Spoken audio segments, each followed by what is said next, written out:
Itong araw na to mga palangga ay Wednesday ata itong mga palangga. So late upload na itong mga palangga. Ang sabi ko sa aking asawa mga palangga ay dong, parang naboboring man ako dong, oy.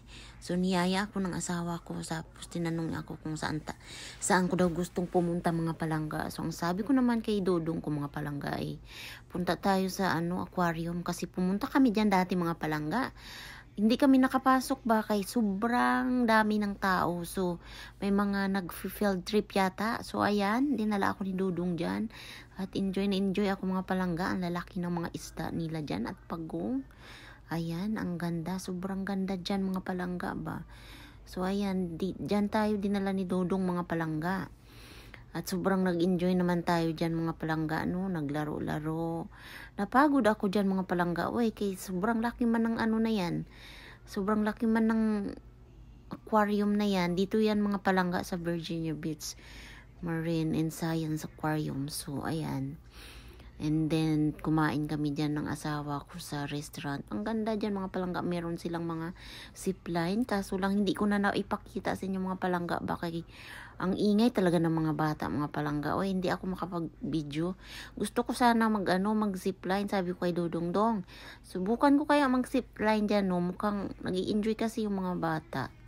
So, ang sabi ng asawa ko ay, wag mo nang subukan. Kaya baka mahulog ka pa dyan. Ang taas kasi mga palangga.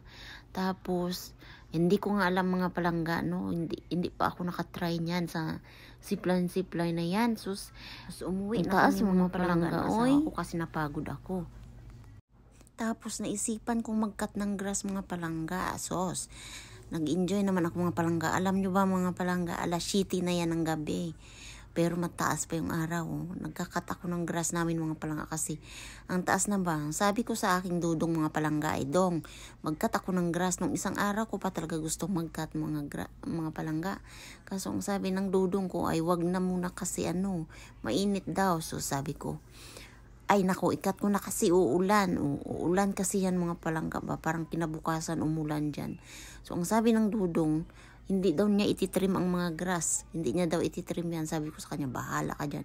Basta kinat ko yan mga palangga. Tapos, may nakita akong dyan ba? May nakita akong tawag dito? Yung aso namin kasama namin dyan mga palangga. So habang kinakat ko yung part na yan dyan mga palangga.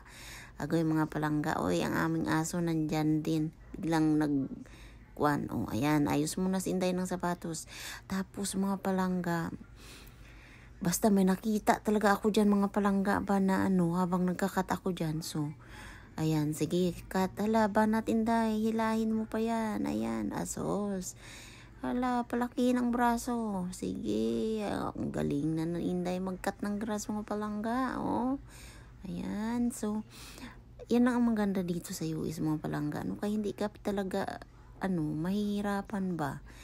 Kasi ganyan, may pangkat, may mower sila. Tapos, ay mga palangga, may nakita talaga akong anak ng rabbit dyan ba? Baby pa talaga mga palangga.